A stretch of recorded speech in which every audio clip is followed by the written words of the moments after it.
Welcome back to Financial Fortitude. I'm Michael Acosta, and as always, I'm joined by Brady Hemmerly. Today, we shift gears slightly into the world of real estate, the single largest asset for most households and a key pillar in our extraordinary wealth-building framework. That's right, Michael. Whether you're buying your first home, moving up, or investing, knowing how to put your best offer forward matters. And today, we've brought someone in who knows this market inside and out. Our guest is David Scibor of the Scibor Group, a top Charlotte area agent who helps buyers win in a dynamic and often overheated market. We'll dig into his checklist for strong offers, local market data for Charlotte, and strategic tweaks you can make to increase your odds of success.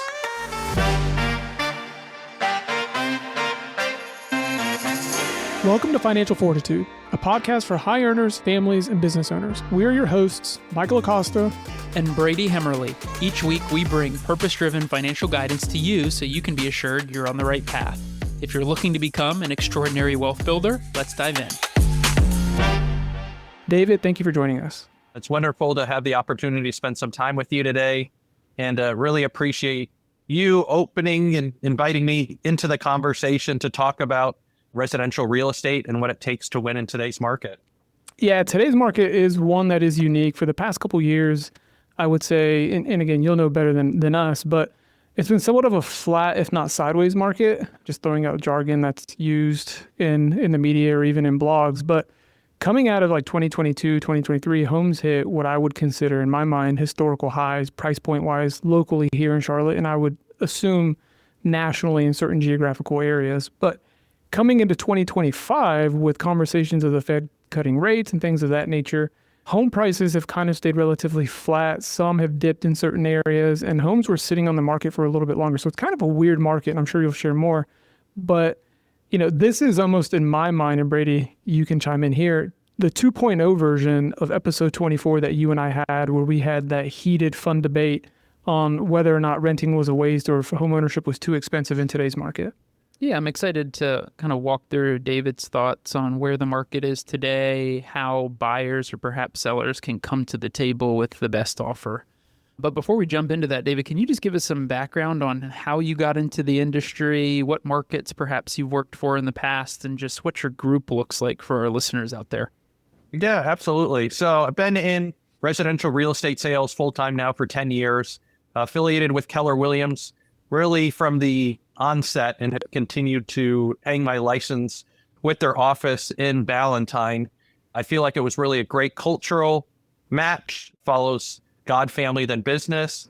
Also is a organization committed to ongoing personal, professional development, which I think was important not only for my alignment, but in coaching my clients. And prior to my time in real estate, I spent 15 years in the luxury hotel business.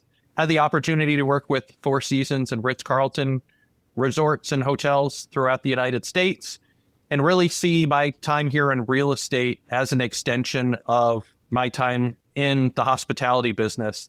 I see myself really still in the service business, really looking after my clients in what is often one of their biggest financial decisions, whether they're getting into a property, selling a property, or sometimes doing both simultaneously. So let's talk through that a little bit. When it comes to big financial decisions, what does the market look like today regarding just average or perhaps middle of the road price, how long houses are sitting on markets? Just what about the landscape has changed, or what does it look like for most first-time home buyers coming to the table? Yeah, so that's a question I get regularly, and I'm responding by saying the market's interesting. Really depends on what people are doing, what type of space they're looking for, and specifically what location within the Metro Charlotte area that they're looking for. I think residential real estate's fascinating in a sense because one part of the market can be relatively soft or be saturated with properties, and another part of the city can be totally different with limited inventory and a healthy appetite of buyers that are out there. So I really start my interactions with clients by asking a lot of questions about what is important to them in the purchase of a home. When I'm working with first-time home buyers, like what are their goals? Like what's it supposed to look like? Are they looking to build wealth? Are they looking to set up a lifestyle? Are they looking for proximity to perhaps hobbies and a workplace? And we really start diving deeper into those topics to understand what it looks like for their particular situation. So what does that discovery process look like for you and the client? What are some things that clients oftentimes, at least in their first go around, missing?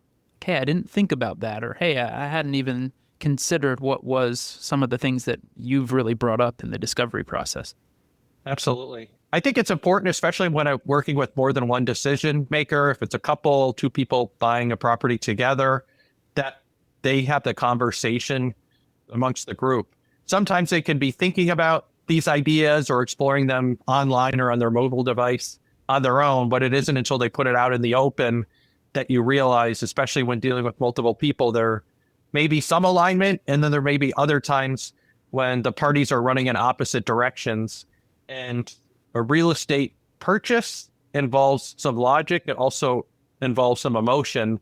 So I find if we set the criteria in advance before the emotional levels get too high and provide a level of clarity, provide a criteria that has a pecking order, it really simplifies the process for buyers in this situation.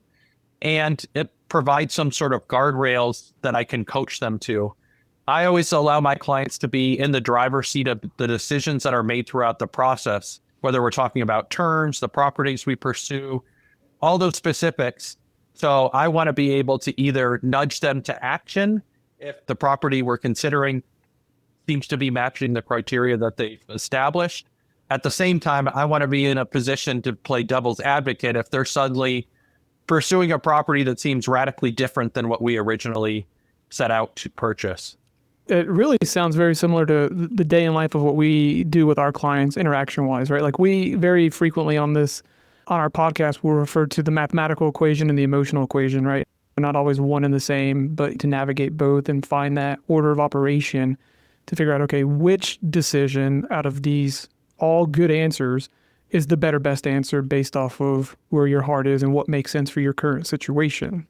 And I imagine if buyers, before connecting with you, are using apps or tools of the likes of Zillow or some of the other ones, it can be overwhelming. And I imagine it can cause some of these buyers to get distracted very quickly, start looking at homes that have no relevance to what their overall desires, goals, and needs are. It just looks like a good deal, or they get caught up in some of the photoshopped images, right? Or it's not really in alignment with the overall goals and objectives that they shared with you. So you having to, again, pull them back in objectively and be like, hey, tell me how this home here actually checks the boxes of the things that you've shared with me in ongoing conversations. So I absolutely love it. And I'm sure that you answer many questions similar to us with your go-to answer is probably it depends. Great. And years ago, we were really a source of information. Now I would argue that there's more information that's available to consumers than there ever has been before. Our role has really turned into a profession that provides insight into why this information is important to them or how they can use it to help them achieve a goal. If anything, we're trying to push stuff out and eliminate things just to simplify the path to get them the outcome that they're looking for. So very, very similar to what you do. And again, doing it amongst emotion, doing it within the day-to-day, I think is where we can really weigh in, because oftentimes people make some sort of a decision around real estate due to some sort of life event. They're coming together in a relationship, they're getting married, they're having a kid, having multiple kids, having a lifestyle upgrade or adjustment, perhaps moving towns for a job promotion. So a lot of the scenarios that prompt our conversations are often very similar. So that provides a basic framework, and then it goes into really asking questions to understand what is most important to them in their given situation. So let's jump into an example. Let's say that me and a significant other are longtime renters. We've come to the table with a strategy that said renting's better than buying, but we've had a life change of some kind, and now we're in a space where it's time to buy. Now, for our non-Charlotte listeners, I'd say you could probably equate this to many metro areas in the United States, but I'm a young professional, soon to be married, soon to have children, making life upgrades. I'm kind of in that space where it's time to buy a home. and I want to be within 15 or 20 minutes of my major metro area. And I would say a nice or a fair suburban neighborhood. What does a price point begin to look like, or what numbers should I begin to consider so I don't get hit with a sticker shock or perhaps wonderful surprise that I can or can't afford a particular home? Each person's financial situation is different. So again, I'm going to start by asking just some great questions around that to understand what it looks like. Something that we see, especially younger people navigating right now, is any sort of debt that they may have taken on, either regarding education or lifestyle. On the flip side of that, though, too, we are on the verge of the biggest generational wealth transfer as well. So sometimes there may be a significant relationship that is also able to provide some down payment assistance or gifting to help first-time homebuyers go ahead and get into the game and really establish themselves in home ownership. Since you did mention the first-time homebuyer situation and really brought on the scenario of should I rent or should I buy, there's a great statistic out there right now that says that the average net worth of a homeowner is 43 times that of a renter. So since you guys are numbers guys, you're financial guys, I'll pull on the heartstrings a little bit on that one and just say, again, the average net worth of a homeowner is $430,000, where the average net worth of a renter is $10,000. So in a way, it's forced savings. And unless you have some sort of predictive index that suggests that your earnings should take a dip in the future, the time in which you purchase a home should be the time that it should be least affordable, assuming that your income continues to grow. And then any sort of interest rate is either fixed at what you signed at the time of closing, or you have an opportunity to refinance and have a lower interest rate later date in the mortgage. So if I were to chime in right here, one, we're going to make sure that we put that source that David is referencing in the show notes for anyone who's in Camp Brady to be able to click on it and go see it. And anyone who hasn't listened to episode 24 yet, is renting away, or is homeownership just too expensive? Definitely encourage you to go listen to it, share it as a resource to get, just kind of get some backstory on this conversation as it kind of builds up into this 2.0 version. But I would take this a step further and say, I almost agree with, I do agree with you there, David, that buying your first home is typically in a period of time where it feels, I'll use the term, not so much least affordable, but more uncomfortable. And the reason why it's more uncomfortable in my mind, taking more of a psychological or behavioral finance train of thought, is that if you've never done it before, the fear of the unknown is really hard to quantify. Regardless if you have the cash flow means to do it, and right, as a financial advisor, financial representative, we're going to be talking to our clients around, okay, well, let's make sure the principal and interest payment isn't more than, 15% to 20% max than your annual gross income. Or the CFP board recommends, let's make sure that your principal, interest, taxes, and insurance payment isn't greater than 28% combined of your overall annual gross income, right? We have some metrics from a mathematical equation standpoint to say, hey, you can afford to buy this home. You won't be house poor or house rich. Now, on the flip side, the emotional side of this is, I just don't know the things that could go wrong with me buying this home that I'm just not aware of, especially in the Charlotte market. If you want to be in one of the areas that Brady's basically illustrating or verbally drawing out, that might be what I would consider like Sardis area, that might be Beverly Woods. And these are older homes that have been around for an extended period of time, right? Probably 30, 40, 50 years, that may have some hidden blemishes that could lead to financial heartache if, something goes wrong that leads to a large expense. So, I love the way that you put it, that you're typically going to be purchasing a home when it's most uncomfortable or quote unquote least affordable. And with a recent article that I looked at with Axios, the specific article is housing is still unaffordable in Charlotte despite the supply gain. So again, going back to a comment I made earlier on in the conversation, there is more supply, at least inventory that's available, but the housing prices are still relatively flat, right? And people feel as though it's unaffordable. So for these first-time home buyers, how do you get them over the hump if mathematically it makes sense, but emotionally they're not there yet?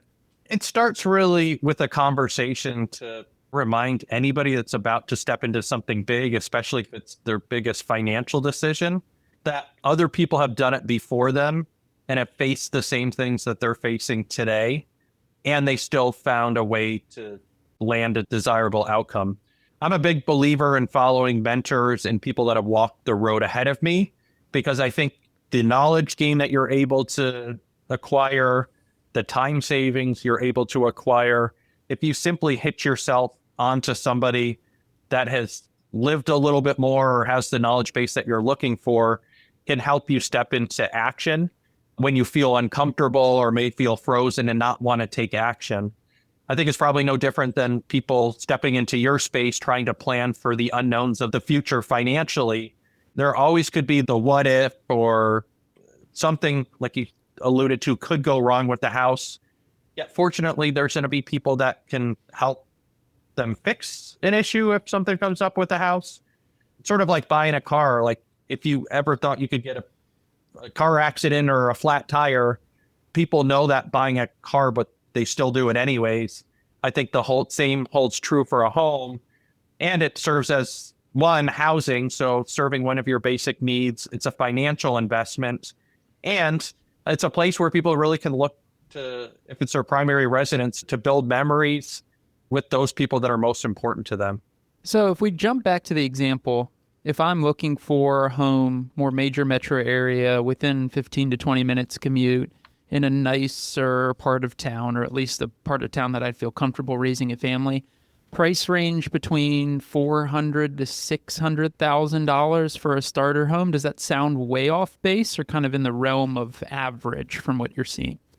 If you're looking to move outside of like the immediate area of Charlotte, I think certainly doable. May involve a little bit longer commute to get to the things that are important to you, but there's areas of like Steel Creek, Pineville, jump across the South Carolina border that will still give you the access to Charlotte that some people are looking for. It just may require some additional time in the car. The other thing you could potentially trade to is either condition or square footage. If you're looking to go either with something a little bit older, perhaps not as updated, or a smaller footprint, that is one way too that you can, if the location is more important to you, manage to get something that gets you a little closer to uptown or some of the major business hubs such as Ballantyne and South Park, if you prefer the location over some of the features or amenities within a home. Okay. Well, that makes sense. So let's say from an example standpoint, kind of using the same example, we've picked a few locations. We have a general idea, both financially and emotionally, what's most important to us. It's time to start considering making an offer. And we've never made an offer before. Nope. What goes into that process itself, and then what actually makes a strong offer that we're bringing to the table that a seller is really going to respect? Yes. So it depends on like a couple different things. And I'll start with things that are kind of outside of our control to begin with.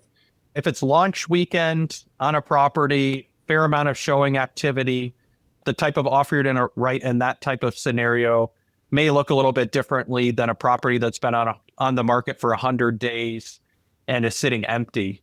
So you start with those factors from the onset.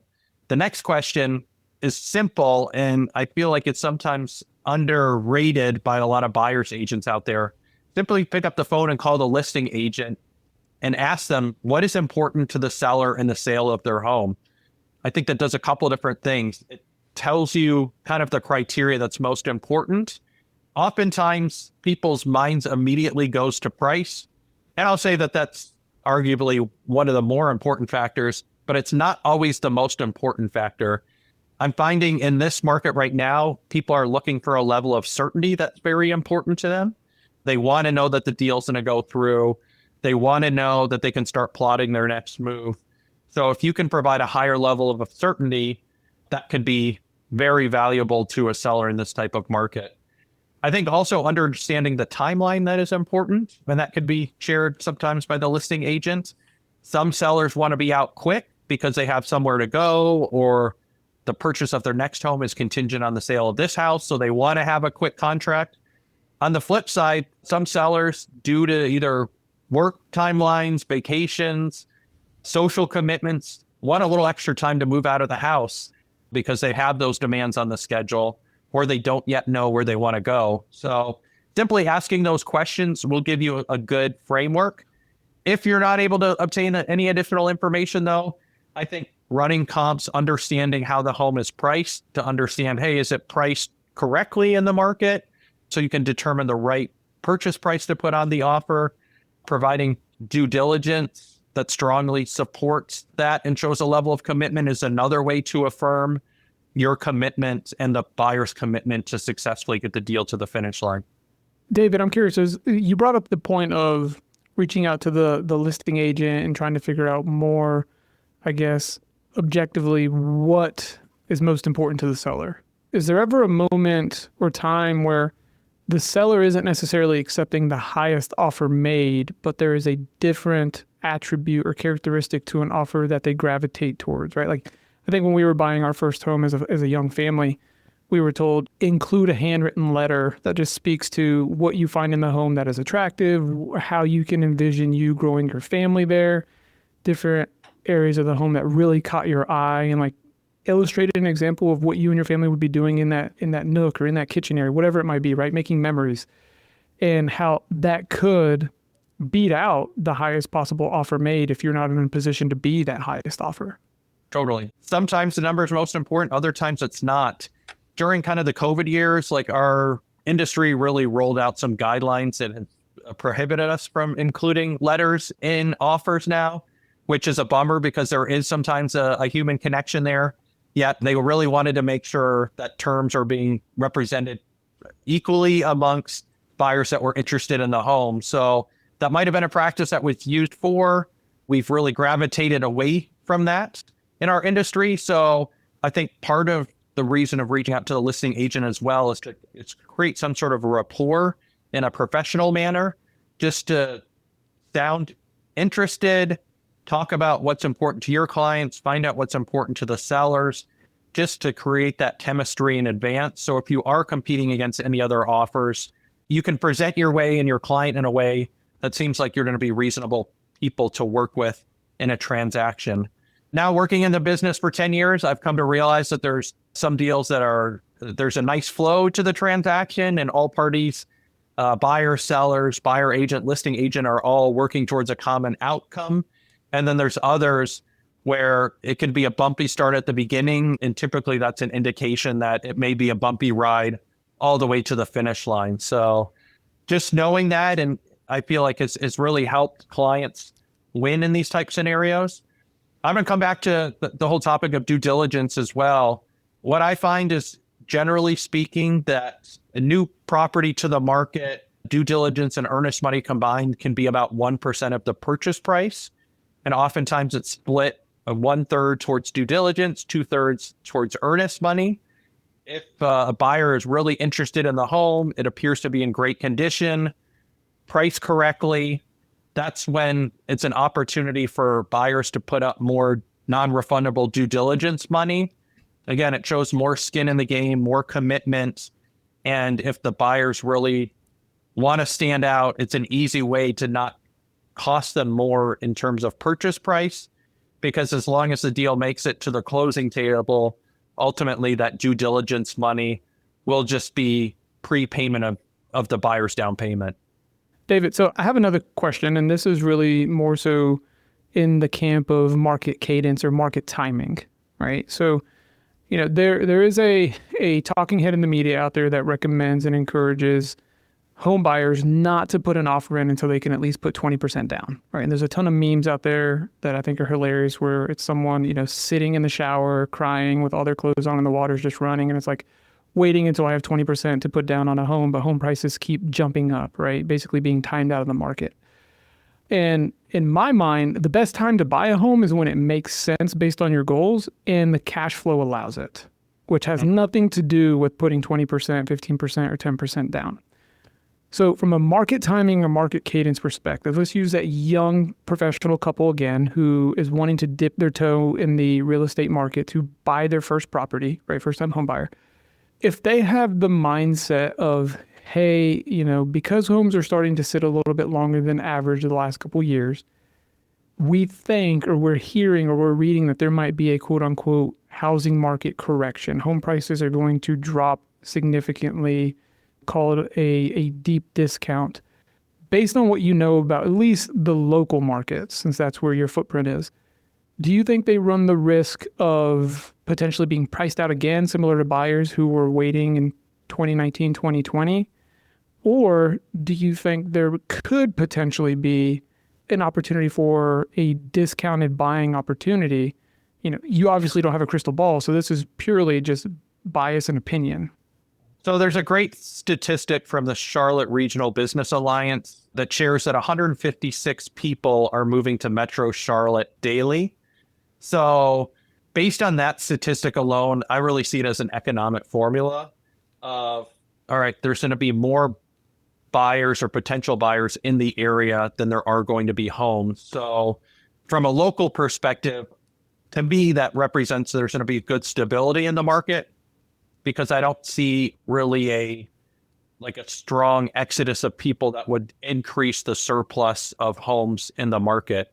If there was people overextended in buying homes back in the collapse of 2008, when people were spending way more money than they could afford long term, that was a totally different market. So I like to explain to people that as long as you're not overextending yourself, that waiting, you might say, hey, I've accumulated some more money towards a down payment, yet if home prices continue to go up, is that going to help you, or is that going to ultimately put you further behind? And my limited crystal ball right now is saying, hey, with the amount of people that are moving here, if you buy a desirable piece of real estate and plan to be here for a period of time, that over time that should prove to be a good investment. And again, if there's something outside of the control that would flood the inventory, that could change it altogether. Yet if you buy with the criteria that's desirable for you, making sure it's a good lot, a usable floor plan. I encourage people to look at schools as well, whether they have people in their home enrolled in schools or not, to create something that would be valuable to the next buyer that wants to come along. And it's funny because in my conversations with first-time home buyers, I spend a fair amount of time talking about what it looks like to sell the house, even before they even buy a house, just to make sure they're looking at a holistic view of it, because at some point they'll have to sell it or their heirs will have to sell it. And if you buy it for the right reasons and the criteria that match for you and will likely be universally desirable for future buyers, then you're kind of hedging some of that risk, as opposed to finding the house that's been on the market for an extended period of time, seems like it's in disrepair. You may be able to negotiate a bunch on the front end, but what does that say about that property when it comes for you to sell it as well? Somebody may do the exact same thing to you too. I guess the next question that I have is, when it comes to like the checklist that an ideal buyer has, right, or should have for themselves, because we mentioned through a lot of our conversation, we don't necessarily see a bubble type crisis in the market. With more people moving to this area every day, there's pretty strong price stability. There's not a huge amount of inventory. There's not a dead giveaway to, hey, prices are really going to go down. So for those clients who are interested in buying, right, when the time is right from a goal perspective and a cash flow perspective, it's time to jump in. Mm-hmm. So you mentioned a lot, bumpy roads at the time of purchase, certainty being a huge factor for a lot of sellers. If you could really illustrate who the perfect client is and what things they have on their checklist before they come to the table, what does some of that look like in your world where you've seen a lot of success? It's a motivation to take the step. There's going to be things that are uncomfortable about a move, and that goes for first-time home buyers. It goes for the person that's done a number of times before. Moving's uncomfortable. So if you're feeling those things, know that it's just a natural part of the moving process. I think understanding that there's no such thing as a silly question in real estate is an important concept to embrace. Buyers, especially in the social media age that we live in, feel like they have to have it all together. Yet if they have somebody that they can trust and ask questions about, and they're not going to risk their professional proficiency, sound like they don't understand what's going on in social circles, like providing that level of trust so they can really feel comfortable speaking openly is also very important. Understanding too your must-haves in the purchase is key. Like there's going to be some things you have to have, and then there's going to be others that are optional. Make sure that you are being very clear on which of those things are must-haves, what are the nice-to-haves, and then ranking those within those specific groups. Once you have that and you're willing to learn, willing to take direction, I think those people are ready to go and can make it happen. Again, it's never going to feel perfect. There is going to be some uncomfortableness because it is a big financial decision. And I think as long as we connect the dots enough to help them understand the motivation and the reason why they're doing it, those factors can overcome whatever trepidation people may have in terms of trying to take action. So a real clear understanding of what's most important to have in this house, what's going to work for me, what's not. How about from a financial perspective? What are some of those things on the checklist to really build certainty? And I think that's where I lean into the pros they have in their life that are coaching them, like yourself, that can coach them around the numbers piece of it. A great financial planner, a great loan officer that can walk them through their specifics can give them the peace of mind they need to take action. There are some people that are fine with being very leveraged in real estate, and there's other people that tend to be a little bit more conservative. And I think it really comes through asking great questions to determine what does it look like for them. Some people are most concerned too about purchase price. Other people are more focused on the monthly payment. So again, it really just comes back to asking great questions to uncover what are going to be not only the logical boxes that they need to check, but maybe like the sleep at night factor pieces as well, where if they bite off more than they can chew or feel comfortable with, is that going to keep them up at night? If it is, then let's maybe look at the parameters that they're looking at, whether it's the financial parameters or the must-have list, and determine if that's still the right criteria for their search. So let's actually flip that question on its head then, right? Because what builds financial certainty on the client end? What builds financial security on the client end? If I'm a client or there's a first-time home buyer out there, what should they be looking for? What should their checklist look like regarding who to bring on as their agent, their mentor, their support ultimately to get this transaction done? And this is where Michael and I will give you a chance to really stand on you and your team's strengths here. Yeah, so there's a lot of personalities and a lot of backgrounds for people that make their way into real estate. We are an industry that has a combination of both full-time and part-time agents. I think in this market that is very interesting right now, you want to find yourself that it's working with an agent that is a full-time agent like myself, just because we're going to have a pulse on what's taking place in the market. Some of the stats that we look at for trends often tend to be backwards facing data. So things that have already occurred, it's more historical data. Whereas if you have somebody that's actively selling and buying in the market, you can understand, all right, if you are focused in a general area, you can get a good pulse on what's taking place there. Full-time agents are also going to often have more relationships with other agents in the marketplace. So if you do find yourself in a competitive environment, you have worked with them before or are aligned with a great reputable firm like Keller Williams that has a track record of successfully getting clients to the finish line, that will be something desirable both for sellers and for agents out there. As far as us specifically at the Scibor Group, I'm supported by a great transaction coordinator and a virtual assistant that really keep things moving right along. Real estate is a combination of focus time in the computer. There's also a lot of field work as well. So aligning myself with partners that will allow the transactions to keep flowing forward, keeping closing attorneys informed, keeping lenders up to date, making sure appointments are being scheduled with other parties and with vendors to meet the established timeline of the contract are just ways that we work to ensure that any sort of potential landmines that may occur during a transaction, we're proactively getting to ahead of time to really streamline the service and ultimately land the outcome that our clients are looking for.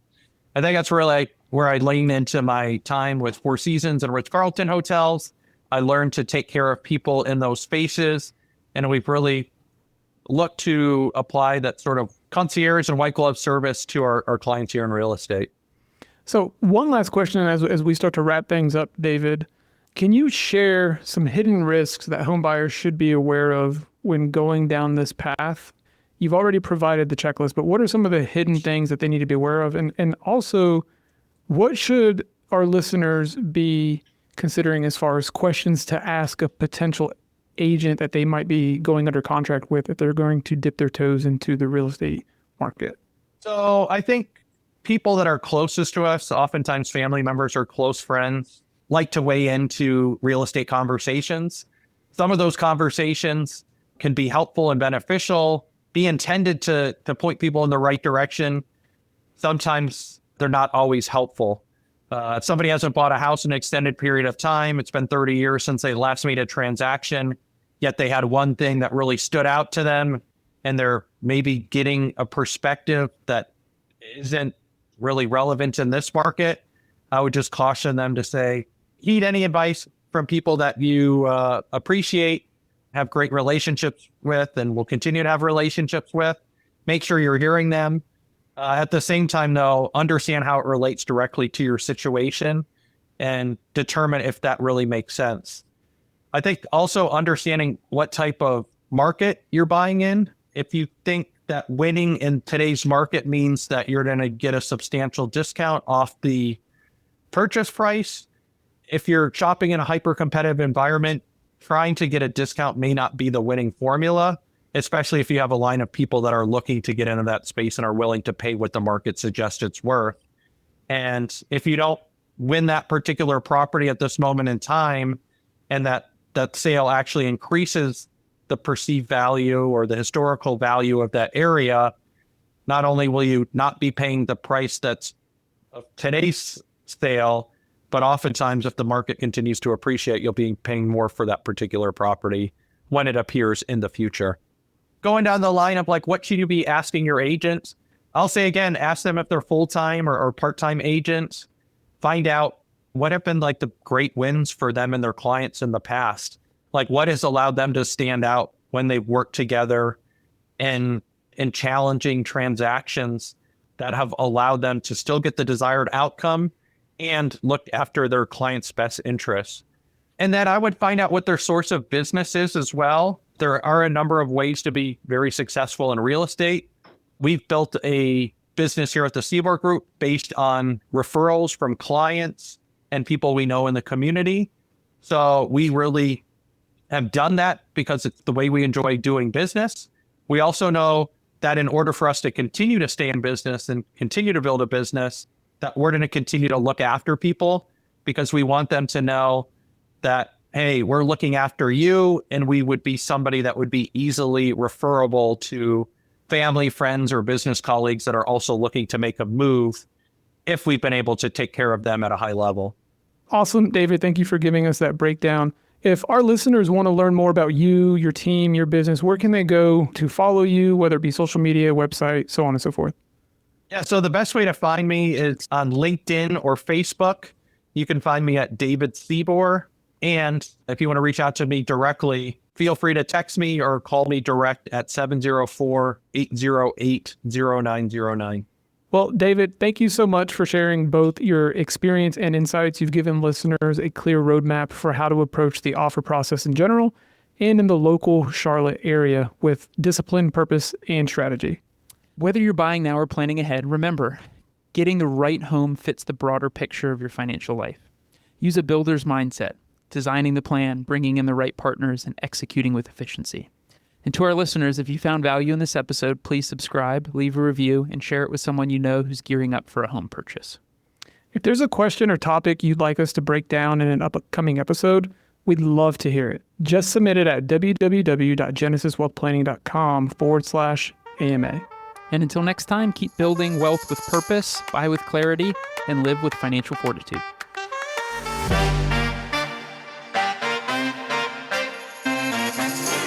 Are you considering hiring a financial advisor? If so, be sure to listen to episode 1 of Financial Fortitude.